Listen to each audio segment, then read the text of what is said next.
myself again. But it's the only way you're ever gonna learn. You look back and it's all in the past. I'm dwelling on the thoughts I cannot say to you. If I don't say the words, then maybe it's not true. And it feels alright when they come and say. Good afternoon. Welcome to NUFC Matters with me, Steve Wraith, the professionals with Stu and Mitch. And God save the King and Queen.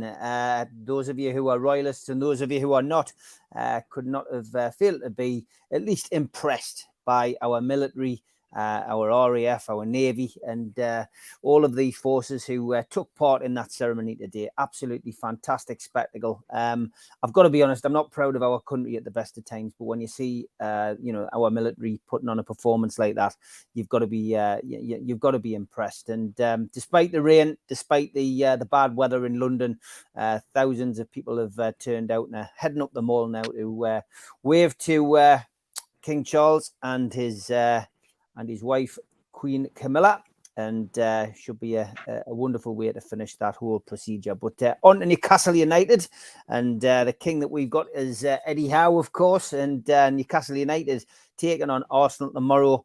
We will be looking ahead to that game. But as always, we're wide open for questions from the chat, and I will go straight into this question from Mark, who says, Mitch and Stu on a previous show mentioned a Saudi green third shirt is expected to be released as it's the same colour as the Nigerian national shirt. Could you see Victor Osimhen modelling it next season? There is going to be a green shirt, isn't there? I mean, there's no doubt about it. They're going to keep with that Saudi theme, lads. Well, it's a money spinner, so it would make sense to do so, wouldn't it? I still think they're missing a trick if they don't have a yellow and blue shirt for Brazil and Sweden as well. Strip, not just shirt. But commercially, it makes perfect sense, and it would sell a lot more shirts over here. We've had a green shirt in the past, so the naysayers can go and stick it up the backsides. It's something that's been associated with Newcastle before, even though the main reason will be to generate income. Show me a football club that doesn't do change shirts to help generate extra income. That's what it's all about.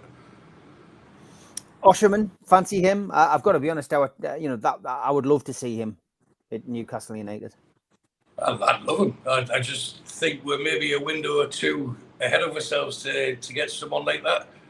As much as I'd like to have him, I think there's other areas we need to target, especially the way the two forwards we've got at the moment are going. I think in that area they'll probably add a younger person to learn from them and to be cover. Because we are short, because one injury to either Isaac or Wilson, it gives too much workload to the other, doesn't it? So it's definitely an area we're looking to improve on. But Osimhen, he'd be a dream signing. As much as I want it, I can't see it happening this summer. Mitch, green strips are definite. Osimhen, I would admit Stu's probably right that's unlikely to be this window.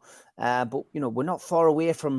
Sorry, Steve, yeah, that again, there's a problem with the Wi-Fi. Can you do your last sentence there?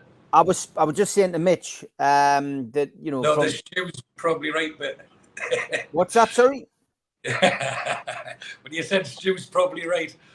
All right, okay. Well, you broke up, so it didn't make sense. That's why I was like looking a bit puzzled. Like you might did break up, so never mind. But yeah, Mitch, you got me point. Yeah, and I think we are probably a couple of windows behind the time we could seriously be up the pecking order for a signing like that. I think evolution, not revolution, will still be the way. Even with Champions League money, it'll be a different type of evolution. But I still don't see it as being a massive revolution. I think I do think, as I discussed on Amigos, I think there's a plan A with Champions League money and a plan B without, in terms of signings and who they'd maybe be interested in going at. And I just see us at the minute as down the pecking order for him, coming from Serie A, as Serie A champion, etc. In time. A couple of years away from signings like that, though, but not far away. Yeah, not far away at all. Our little chat last week, Stu, about about the potential shirt sponsors seem to cause all kinds of stuff on social media this week. Lots of people pick up on what we say on this show, and I think take it away, and they come up with their own theories. But we're only a week on, and has there been any more murmurings about a shirt sponsorship? Because it's probably one of the most asked questions I get on email and Twitter and Facebook. Promoting NUFC matters. That was something you covered on the Amigos last night, wasn't it? And I think Mitch mentioned 4 that are in the running. My information tells me that EMO is still the front runner, and I gave enough explanation last week of why that is. The links with the PIF, the Noon, for example, the fact that if we look at the other ones, in particular the ones that have been mentioned, you can knock them all down slightly, but they've all got money. So that in itself can be only good for us as a club, because it could create a mini bidding war. Because again, you can't put a value on what it takes or what it's worth to be associated to something successful here in the region as a brand. EMO is the market leader in this region, and globally it's in the top 10. That in itself, as I suggested last week, with the chairman looking to go into Saudi Arabia, he certainly has the funds, so that can't be questioned. The Qatar Airways is something that Mitch mentioned last night. I spoke to Mitch earlier today, actually, and what the thing I'm leaning against that is that Qatar don't come into Newcastle. So I think what the club will be looking to do is something that would arouse less suspicion or finger pointing or anything like that. Emirates do come into Newcastle. However, Emirates sponsor Arsenal, and would the PIF accept the fact that they're playing second fiddle to another club in the northeast? In the Premier League. And then Alpha Team, which is the ones that builds the malls here in the region, huge company. And again, you can't underestimate the value of having their brand logo on our shirts. But Alpha Team are Middle East generic, and they don't seem to be wanting to expand elsewhere. But they certainly have the funds for it. But out of the 4, I still believe that EMO is the front runner. Yeah, Mitch, it's always going to cause conversation. Lots of people interested. Lots of people want to know. When do you think we might hear the announcement, Mitch? Do you think they'll go for the end of the season? I think once we know whether we've got Champions League secured or not. Because I just have a suspicion that the deal has clauses in already that says if we go to Champions League, there'll be bonuses, there'll be extra things applied. That seems to be why they've said, look, we've got it lined up, but we're not going to tell you who it is yet. Yeah. The frustrating thing for me is I know who it isn't, but the lad I had the conversation with doesn't know who it is. Couldn't get it out of Amanda. So that's the frustration for me. But either way, I'm quite sure. The one thing that I've picked up from conversations with this lad is it's quite clear we are looking to pair with brands that fit in every way possible. Mm-hmm. And that will be no dodgy betting companies, no dodgy finance companies, no dodgy crypto companies. It'll be straight up businesses that do their business the right way, and that are a positive thing for us to link with. Question there for you from David, or not a question, really, just a link. He says a link between the Cyprus accountants, Merit Service and Abramovich. But if you look at Merit Service, they're a part of a Merit group, and a gentleman called Lord Michael Ashcroft shares in Tottenham. What's your thoughts on that? Well, look, we've discussed football finance on many shows in many different ways. It's murky as anything, to say the least. Once you get to these big numbers, and start to look at accountants abroad, and then you start to dig into offshore companies and British Virgin Island companies and things like that, it gets messy, to say the least. I still think one reason the Premier League have sent Everton to an independent commission is because I cannot see how Usmanov can be wholly untangled, from Everton Football Club, because he's so entangled in every single one of Mashori's business interests. Mm-hmm. And whilst there may not be his names or companies directly front and centre there, there's still connections, and I'm convinced of that. It would be like, it just would unravel like a sweater once you start to pull at these things. It's the only reason I can think why the Premier League haven't acted on their own, because they set the rules and they've supposedly worked with them. And then all of a sudden it was, well, we can't work with them anymore. Off to a commission to decide their fate. Very odd, and I suspect that's possibly one bit of it. It's very, very difficult. We still don't know what's happening with the 2.5 million to go to Ukraine. That's still sitting in an offshore account under Abramovich's control, effectively. There's all sorts of things like that once you get to that level. And David, you're right. The talk about Saudi Arabia and the Middle East being dodgy, it's way beyond that. If our new shirt sponsor was 100 million a year and it was from a vape shop in Riyadh, yeah, I'd be concerned. That wouldn't look good. That wouldn't be right. That would scream dodgy. But you know what also screams dodgy? A made-up foundation and they're running to buy Man United. A figment of somebody's imagination. A foundation allegedly worth £8 billion, and it doesn't have an address, it doesn't have an online presence, and it doesn't seem to exist. And this is the world of football finance. I sat with Midhat over many hours with their wealth statement from Deutsche Bank, which ultimately meant jack shit once time come to write a cheque, either for Newcastle United or Derby County. This is the problem. We talk about vetting owners and looking into ownership correctly at the Premier League and the Football League, by the way. They're even worse than the Premier League. The amount of dodgy individuals who seem to be able to get into positions in Football League clubs is horrendous. And they're just not up to the task of doing that.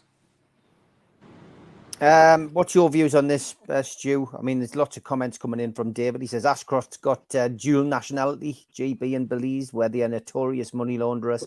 Lots of dodgy lords and ladies. I mean, it's like I said last week. Let's at the end of the season, let's have a full review, an independent review of every single Premier League club. I'm sure they'd stop making a big song and dance about Newcastle's ownership if that was announced. Yeah, well, I'll follow on and add to what Mitch was saying there about this 92 foundation for Manchester United. Now, even if they are worth a reported 8 billion, which company would invest 75% of all their assets into one other company? Logically, it doesn't add up financially or business-wise. It doesn't make sense. So the one thing that we can be bitter about is stop pointing fingers saying, why isn't this getting investigated? Why isn't this being opened up like a can of worms? But we've got our takeover that can't get changed. And what we need to do really is try and separate ourselves from it, because I can assure you, if, as you said, yes, Steve, I know, but if every club at the end of every season had to open up everything and be transparent, we would be squeaky clean. And that's the way this club will be run. And so you even get people like Simon Parish at Crystal Palace speaking at that European, well, basically it was the European Super League thing, but he's speaking at that European meeting this week. Now, he's the chairman of Crystal Palace, he's not the owner. And he was commenting about Newcastle. He can't even name his own owners of his club. We can name ours. We know who owns us. Every single percent we are accountable for. They cannot name the names. They can name a company that's went through the Delaware system, but they can't name the actual people who own them. It's one of those. It's like you feel like that's climate control, young girl. How dare you? How dare you point your finger at us when you've got get your own house in order? I forget her name now because she's a pain in the backside. But how dare they start pointing fingers at Newcastle, who do everything, have done everything right, everything transparent. And this goes on to what we were saying earlier with the budget for Osimhen and people like that. I'm sure they'd love to blow everyone out the water, but we'll grow at a organic rate rather than try and make it proper, make it too much by throwing in too much money at it too quick. You can break things that way, and buying people doesn't make it right. It's buying the right people that makes it right at the right time, and it's all about timing. And I know you talked about it last night, but you get the right people in the right jobs. Kelsey Breeze, guess what happens? Things start going the right way. So I've got no fears about Newcastle and their ownership and how it's run. Other clubs are, and it is a classic of look what they're doing wrong and point the finger just so you don't look at us. We know that we're fine, they don't. So maybe one day we should stop pointing the fingers back, but we're too classy for that. Yeah, definitely are. Barry Hogan, good afternoon. He says, Mitch, I loved Wilson's comments about the trip to Saudi a few weeks ago. Was just what he needed to get back on form. Our links there are amazing. Is there anything that fans can do to build links with fans there? I mean, obviously, you guys were out there. That's the idea of what the club are trying to do now with the sort of the international fan groups that are building, and they're starting to create this network. But again, this comes back to something I've said before. The whole fact that we've got a growing new supporters club, the Trust are scrambling to get elections done when they recently only had elections 6 months ago, and I don't know where they're going with that. They obviously want to revamp things and put a different face on, which is fine. But what's happened is there's a vacuum, and the vacuum needs filled by the club to create official supporters clubs at home and abroad. And they're the ones that will attract the locals and the fans out here. I'll give you an idea. So happens at home, happens abroad. There's already 3 groups in Saudi fighting over who is the official fans group for Saudi. It's a smaller scale, the sort of herding of cats, shall we say, but it's still herding the cats. And it makes me laugh, it makes me giggle, because it's like, I've been here before, here we'll go again, just in a slightly different, interesting Saudi way, you know. But yeah, I mean, what I would say to everybody, something that really has pissed me off a bit, is to see people chucking stones at people like Al-Walid. And say, oh, you used to be a Man United fan, and you used to be this, and you used to be that. Well, where are our fans going to come from in the Middle East? Have they been hiding in the desert for the last 40 years, like the Fremen of June, in still suits, drinking their own wee, waiting for that moment to arise? Or are they going to see a club that's now seen as their club and want to get on the bandwagon? And they will. And the amount of new supporters we'll get will all have been supporters of Liverpool at some stage, a Man U. And we need to just drop that Johnny-come-lately mentality and just welcome everybody with open arms and listen. Because also you've got to think that, the modern fan base, the younger fans, the FIFA fans, and particularly in the Middle East, they tend to support players, not teams necessarily. They'll follow a Messi or a Ronaldo from club to club. And that's why part of me says there's got to be somebody sitting in the boardroom from Saudi saying, would like to have a marquee signing though, you know, because it would, the popularity of the club would just go like that in the Middle East. Even though it might be disruptive to the dressing room and disastrous on the pitch. And that's the hard balance that we've got. And I'm quite sure at the minute, thank God, they seem to be trusting everybody, trusting Eddie Howe and his judgment and his team, trusting the Dan Ashworths of this world, trusting Jamie Rubin, Merdad and the man there and put on the board. and that's great. We've got the balance right, and we need to keep that. But it's a difficult one. For my advice to anybody, you want to reach out to Saudi, be open arms, be open-minded, and don't think and toss the Johnny come lately jumping on the bandwagon thing at people. It's not healthy. It doesn't help, and it creates.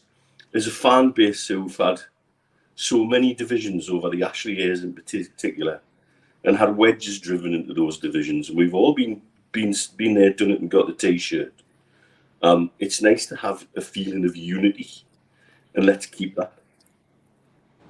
Yeah. Yeah, you would agree, Stu? Yeah, I mean, regarding, and I think we've discussed this previously, but again, it's underestimating, or it's not higher on the list of priorities as we would like it over here in the Middle East. But the need for official fan clubs would see the demand grow very quickly.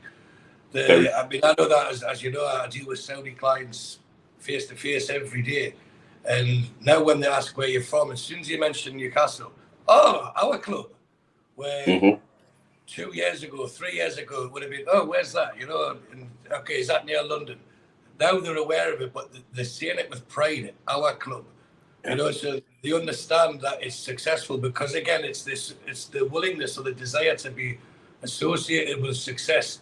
And this is why fans over here follow players. I know Mitch has mentioned this maybe it's about a year ago, that they follow players. So whoever Ronaldo plays for, that's it, they'll go and buy that kit. Whoever, if Messi's, as he went to PSG, they could charge astronomical figures for the shirt, knowing that they'd sell bucket loads of them because people followed the player. But with the successful club and with it being PIF majority owned, it becomes a Saudi club. And the fact that it becomes at least 1 year ahead of schedule, people want to be associated with it. And if you've got official fan clubs, there's no need for this, well, I'll have this side of Riyadh, or I'll have this side, or I'll be the one in Jeddah, or I'll be the one in this city, you know, I'll be in Hubar, I'll be in, you know, so they'll all have under one umbrella, and that's what people actually want. They want to be able to say they get a little badge, official supporters club membership, and that means a lot to people here, that they're a part of something, especially with it being successful. And if you look, I mean, for those who have travelled to Dubai, Mitch is living there, you look at the type of cars that people drive. You know, you see them at the malls. They don't park them in the park, and they're parking them at the front of the mall with the valet watching them, or the security watching them. So people, it's a show of a brand, and it's a successful brand, and I own it. I own this Aston Martin. I own this Lamborghini. I own this Ferrari. And this is where we can grow very, very quickly. So when we're getting back to the shirt sponsor, Mitch is bang on. I'd be staggered if they announce it until our final league position is solved, because the key word that we have to use is justification. We have to justify any figures that come out. So it could even be a 25 million basic with additions. You know, do you get to the next round of the UEFA Champions League? Do you get to the quarterfinals? Because the further you go in that competition, the more times that shirt's getting seen with that brand on it. And again, the further they go, the more successful you are, they're associated with a successful brand themselves. So I'm sure they're not going to wait until the second last game or the last game of the season or whatever we do clinch the Champions League spot, whether it be third or fourth. I don't think they're going to wait till then and say, right, let's go look for sponsors now. For absolutely sure, they've already got people lined up. But as I said, I'd be staggered if they announce anything until that's clarified, because they don't want, even though fingers will be pointed, fingers will just be pointed out at Chelsea. They don't want to say, you've got that much money there and you finished fifth, for example, or you finished sixth. You've got that money because of this. And if and when we do finish third, which is looking more likely by the week, how can anyone say that we should only be having the seventh biggest sponsorship or the eighth biggest sponsorship? Why shouldn't we have the third or fourth biggest? You know, so let's have a baseline. There's your basic sponsorship, but we'll give you more. So it's success related, and that motivates us as a club to become more successful quicker as well. Yep, certainly does. Okay, we are approaching halfway through the show, so I will run the ads. A big shout out to all our sponsors. Thanks to Skips and Bins, telephone 0800 25 45 25 3, email inquiries at skipsandbins.com, website skipsandbins.com, easy contract free and pay as you go waste collection. Thanks to Mr. Vicky's sauces, handmade in Cumbria. You can order them from their website, mrvickies.co.uk, or by calling 01768 210 102. Thanks to Media Arts for all the help with the video technology. Thanks to qtechshop.co.uk, the makers of pool tables and snooker tables in Wallsend, Newcastle. If you enjoy the show, please hit the little thumb under the video and like the video. Click share to share to your other social media, or subscribe. It's free and we do 7 shows a week. If you want to become a member, you can click join underneath this video. There are different packages to suit all different pockets. And if you want to become a cult member, then put your smartphone over the QR code. It'll take you straight there to the website, which is nufcmatters.com. If you go in via the website, just click membership pack. What do you get for your money? You get a pen, you get a cup, you get a membership card and a scarf, and entry into the monthly draw.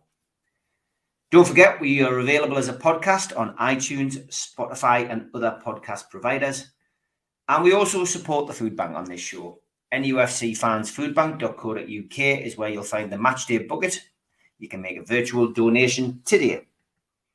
We've also got some events coming up over the next couple of months.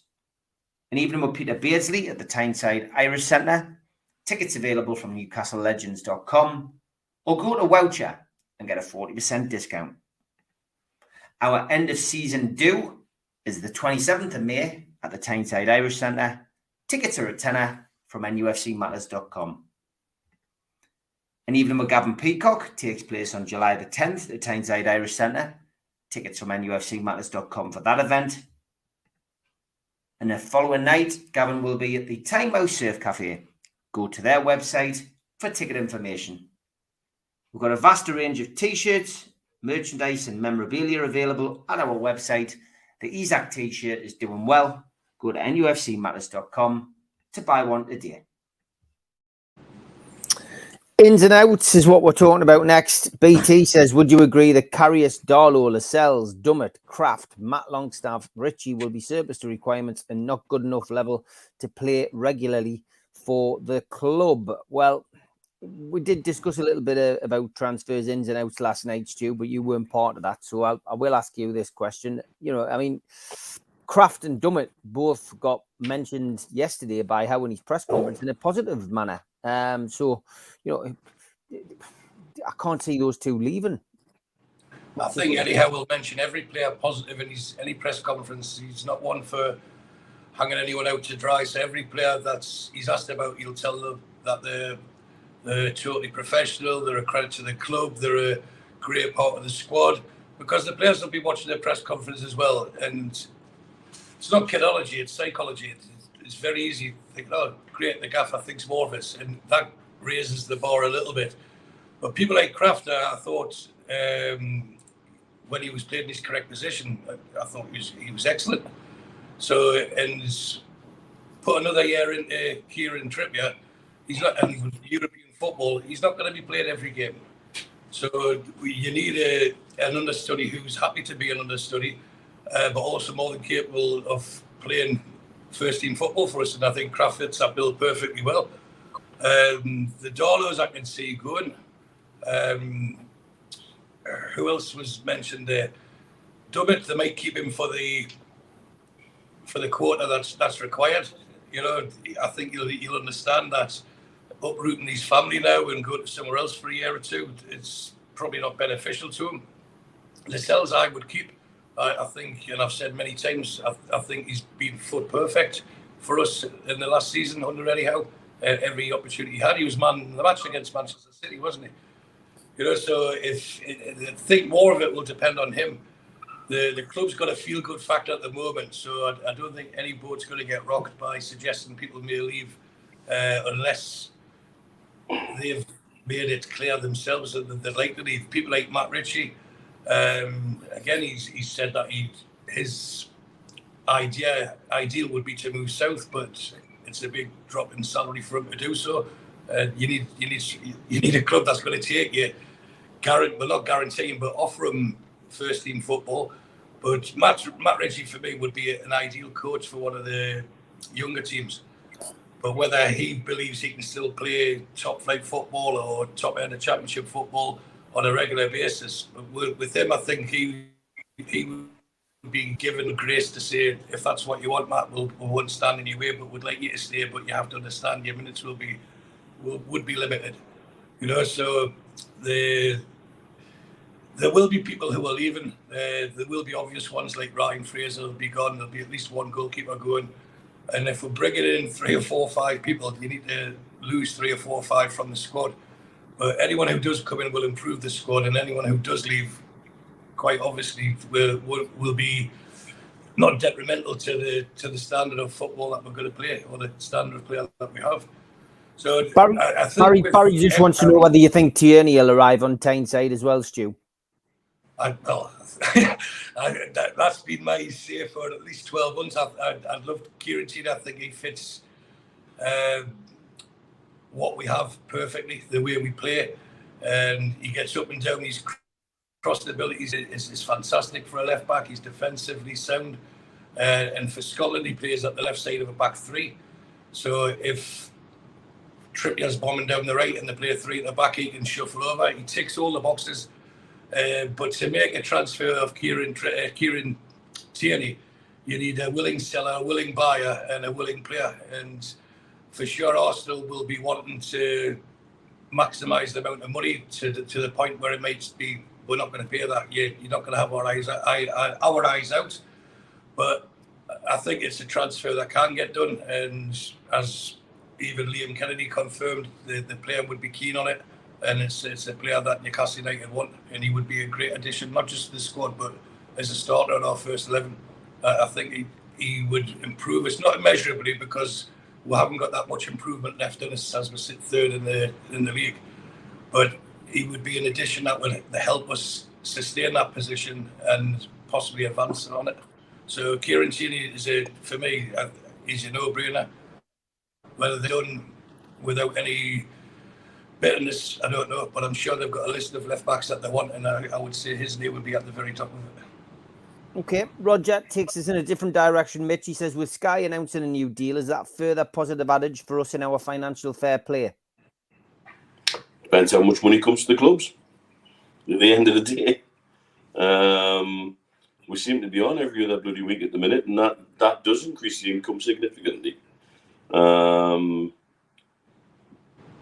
I think the Premier League ultimately will go down the sort of them controlling all the TV through something like an NFL Game Pass eventually. The TV deal feels like a little bit of a mess at the minute now, and that you've got to be subscribed to multiple platforms to get all of the games back home.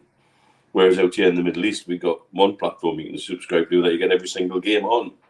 But it does come with Richard Keys and Jim Beglin, though. That's the problem. True, we've got to suffer people like Richard Keys and Jim Beglin. And he hates us, man, doesn't he? Doesn't he? He hates us.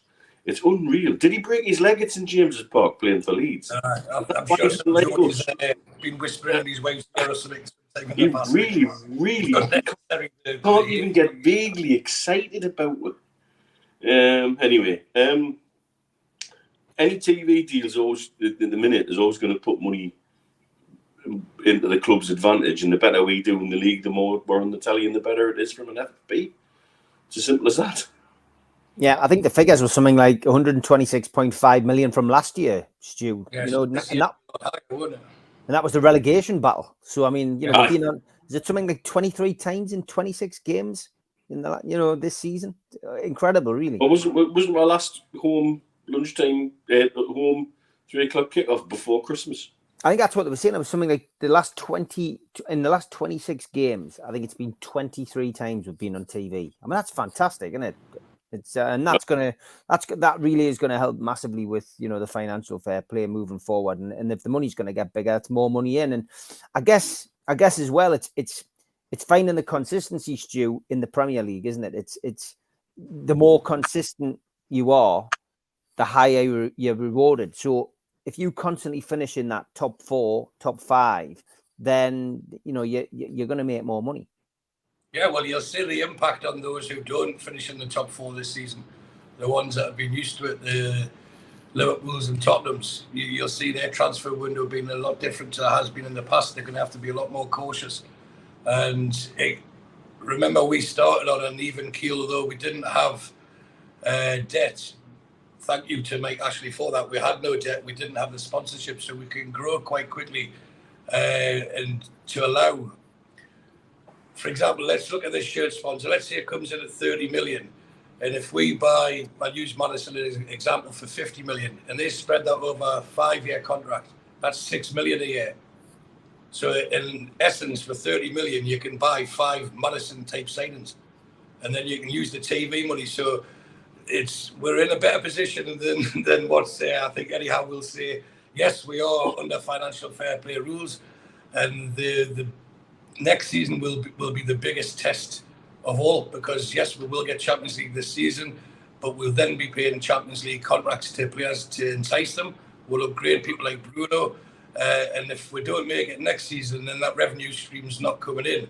But we've grown bigger as a club, so there'll be revenue streams coming in from everywhere else. And to answer a question there that Gary said regarding potential support, again, if you have someone like Emar who is based in Dubai, Abu Dhabi sponsor Manchester City, so there is a bit of next door neighbour thing, and a successful Newcastle will garnish a big support from Dubai and the other Emirates.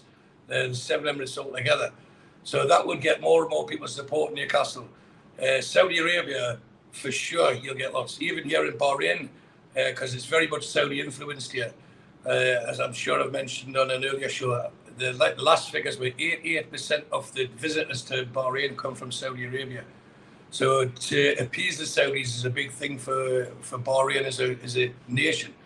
So with that, I'm not even exaggerating. You could probably, within a couple of years, have a fan base in this region associated with an official fan club in excess of 100,000. And that's not a figure I throw lightly, and I'm probably being too conservative with that.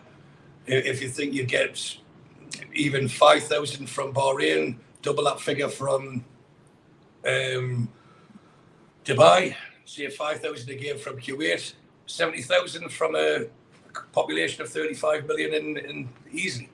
It's like 0.02% of the population in Saudi say, I want to be a Newcastle United supporter and join the official fan club. Throw in £10 a time every year as an annual fee. There's money coming in. And what would they want for that? A nice shiny badge, access to tickets for 1 or 2 games a season, raffled off. Not that everyone gets access to it, but raffled off between the supporters clubs. Visits from players or ex-players. The fact that Newcastle, when they are doing trading, they tend to now want to go to Dubai or Saudi anyway. So then the open days for the fans to meet squads. All these are very, very simple solutions. And it will, again, I keep using the word justify. It'll justify any sponsorship that comes in. And we can grow, I think the word is exponentially, very, very fast. That's a good word. Can you spell it? Yes, EXPOTINALLY. What about supercalifragilisticexpialidocious? No, I like the headline on that one was super cali or fantastic, Celtic or atrocious. I love it. Prefer that one. Jasmine, thanks for this message. Mathematically, we can still win the league this season. Don't forget, my maiden name was Vorderman. Very good. Very good. When was the last time you put your boots on, lads? And what position did you boss? Well, I can say I was 37. So that's 14 years ago. And I played centre half throughout my 20-year Sunday League career. And I never bossed anything. I used to kick people up a height, but I never bossed anything. I've had the odd run out in charity games, the Pavel Cup, where I used to deliberately bring myself on for a pre-planned penalty in the last minute and stroke it into the bottom corner. But that really doesn't count as putting your boots on. Either of you lads strapped the boots on in recent years? Not recent, I think. Well, before I left Newcastle, I was part of a team, me, he, and a few others at the Pits. The 5-a-side, and we won the top league 2 seasons in a row, which was no mean feat at the time. It was a very high standard. And our team was called the Porn Stars due to the tightness of the shirts and shorts that we were gifted. Went to Tenerife, and I played for a team called Tenerife Sur. By that time, I kicked with my left foot, so I had been playing left midfield. But there, when I first got to Tenerife, they were playing on shale, which is like gravel and stones. And the tackling and everything, the balls were like medicine balls. So I ended up being centre half because I was a bit, let's say, physique-wise, bigger than some of the local centre forwards, so you could knock them about a bit and learn Spanish very quickly, well, the bad words. So I played centre half then, and then that died down. I would say I was probably the same age, Steve, 37 when I last played football. There was a few like work competitions and stuff like that, but I ended up at centre half. Put me big napper on the balls to clear them out and that. Mitch? About 4 years ago, I was still playing in a over 47-a-side league indoor in Alcuz. Just basically mopping up at the back and kicking anybody who was quicker than us, and getting into arguments with certain individuals about being quote-unquote too aggressive, which, because the one thing you see when you play football out here, particularly some of the Arab lads, don't like contact. They just don't like physical contact. So if you want to take one of them out of the game, you just use your hip and stick him into the wall, and that's it. He'll run away from the ball for the rest of the game.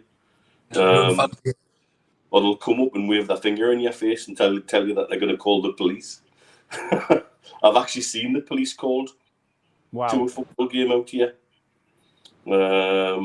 after a bad tackle that nearly broke somebody's leg, to be fair.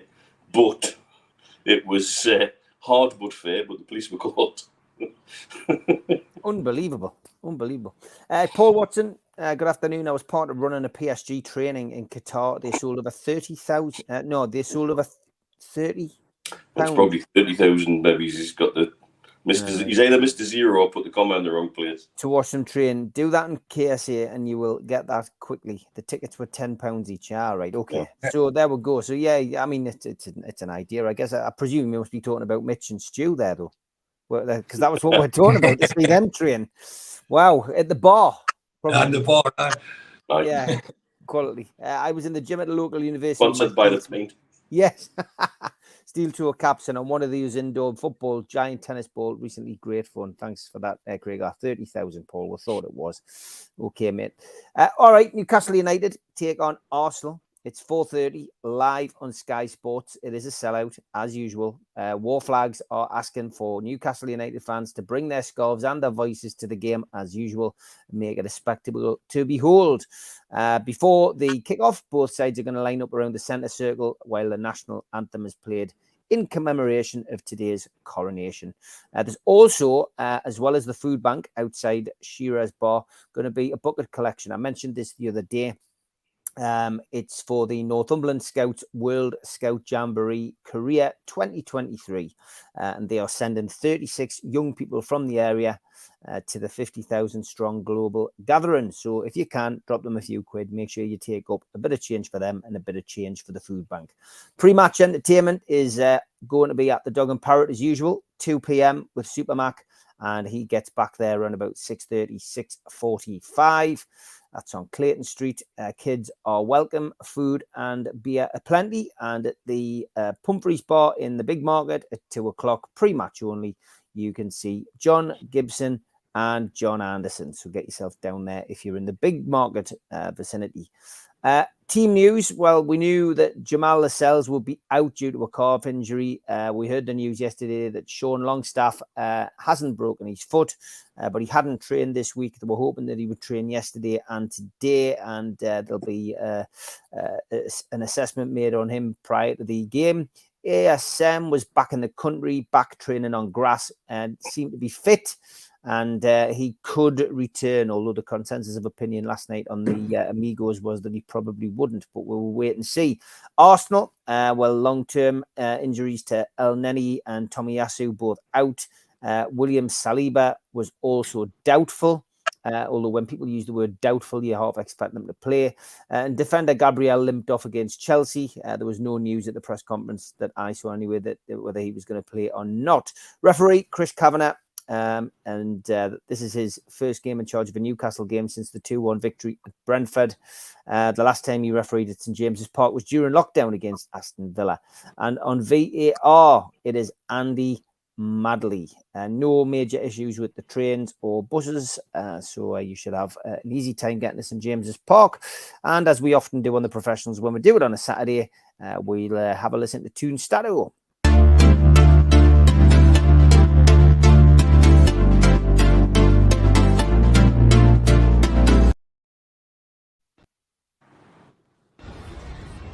Hello amigos, greetings from sunny Barcelona.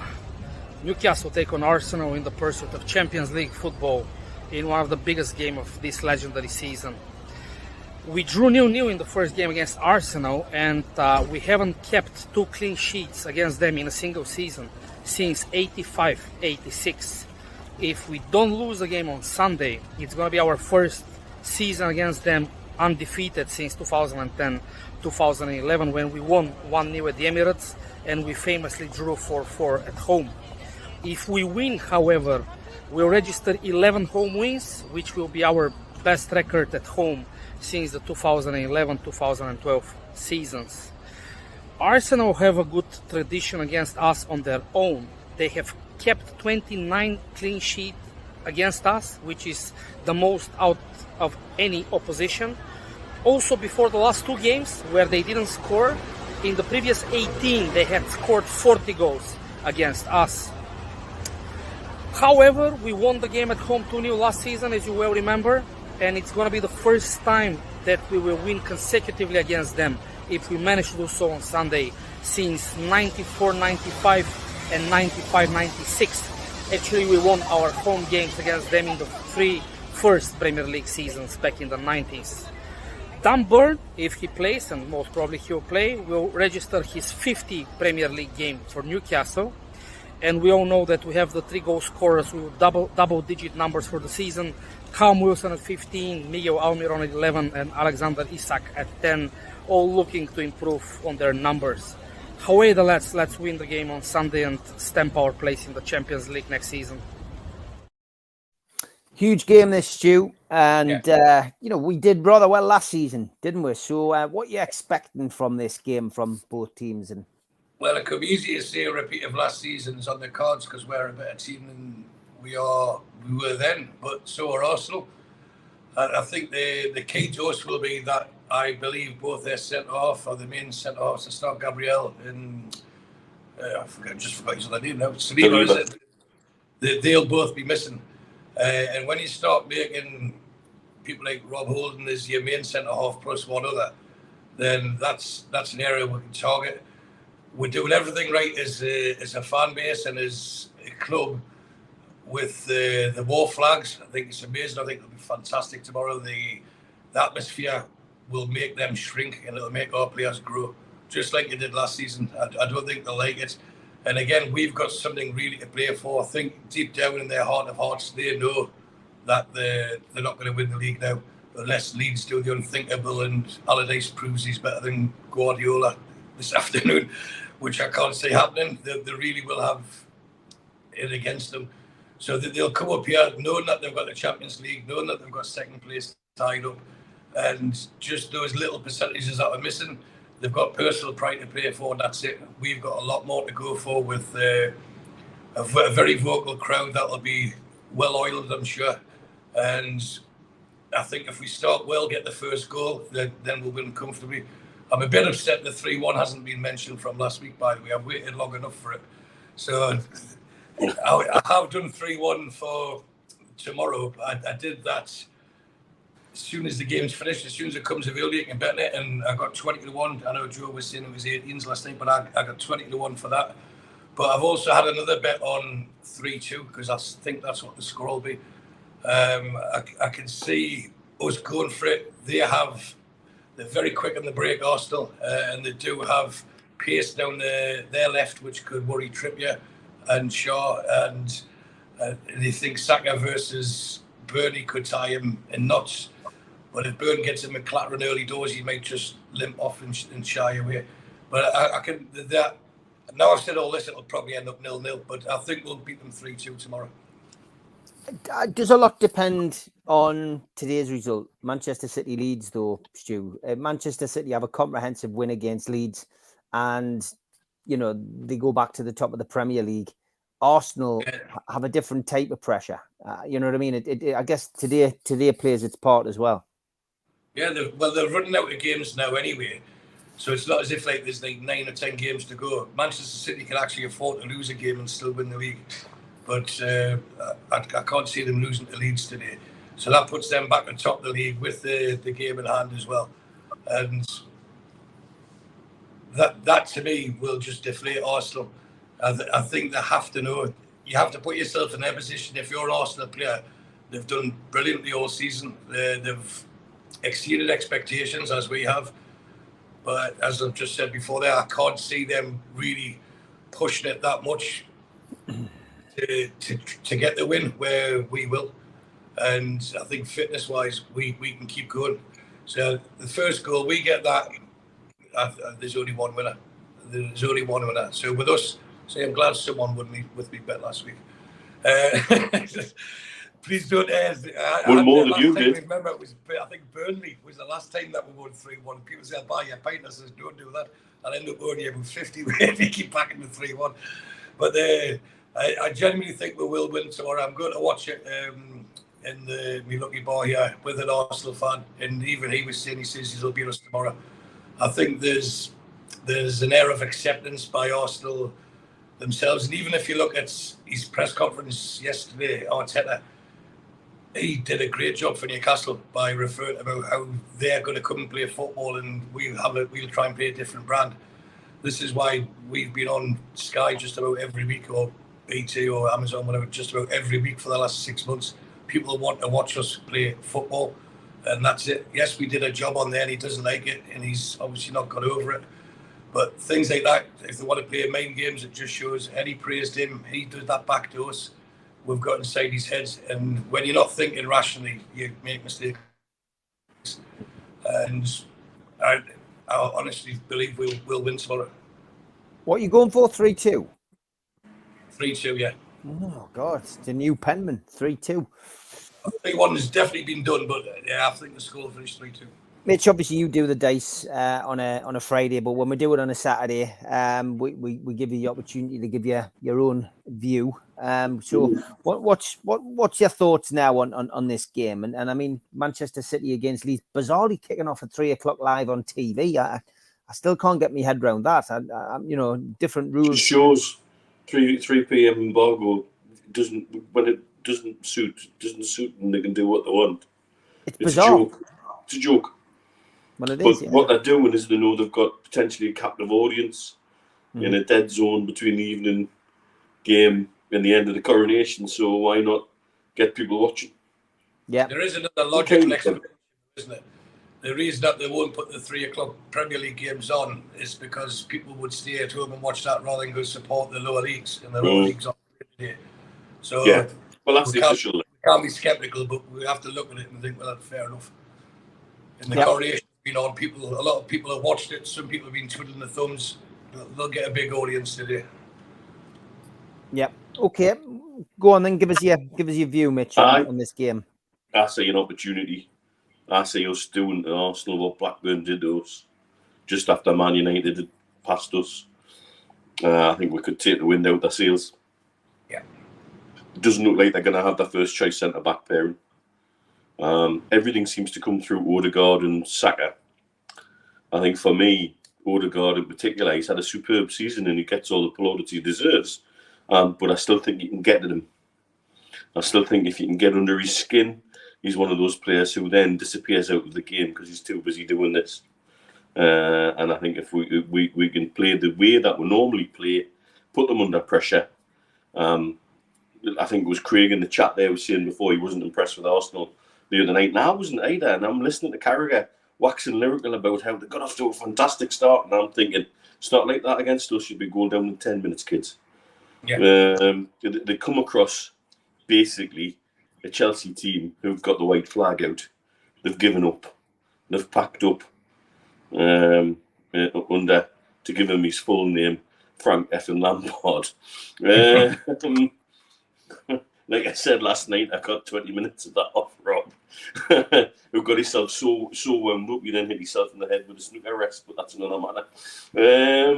And so I think we've got a real opportunity to make a statement again, because everybody, the press seem to be really still not talking about us the same way as they do about Man U, Liverpool, the race for Champions League, and this one's doing this, this one's that. And they're forgetting there's a team sitting in third with 2 games in hand. We've got the points in the bag and the games in hand. That's the perfect position to be in. And we've got a hoof and goal difference. You know, and How many points? That play shit football. Yeah, right. 71. Remember? 2 months ago, I said 71 points against League, and it will. 2 wins does. It looks like that's where it's going to go, and it just, we need to keep it hard. I've seen people dropping their bait left, right, and centre. It's like bloody Hansel and Gretel. And again, I understand it. We don't want to count our chickens. We don't want to build ourselves up to be disappointed again. Stockholm Syndrome, it's going to take years to get rid of it. Although in some respects I quite like it because it retains a little bit of humility. And while everybody else is going mad about this player and that player at this club and that club, we're just trotting on, doing our thing. It's still in our hands. And tomorrow is a real opportunity to make a big statement. And so what's your actual prediction then? 2-0. 2-0, same as me. Great stuff. As always, that hour passes far too quickly. Thanks to everybody in the chat. Thanks to the moderators, and thanks to Mitch and Stu, as always, for that company on the professionals. Ben Jacobs and I pre-recorded a show for tomorrow. It'll be on at 10 o'clock in the morning, and I'll be back with the fans forum on Bank Holiday Monday. Have a good weekend, lads. Don't get too drunk. Enjoy the Cheers, match, everyone. Take care.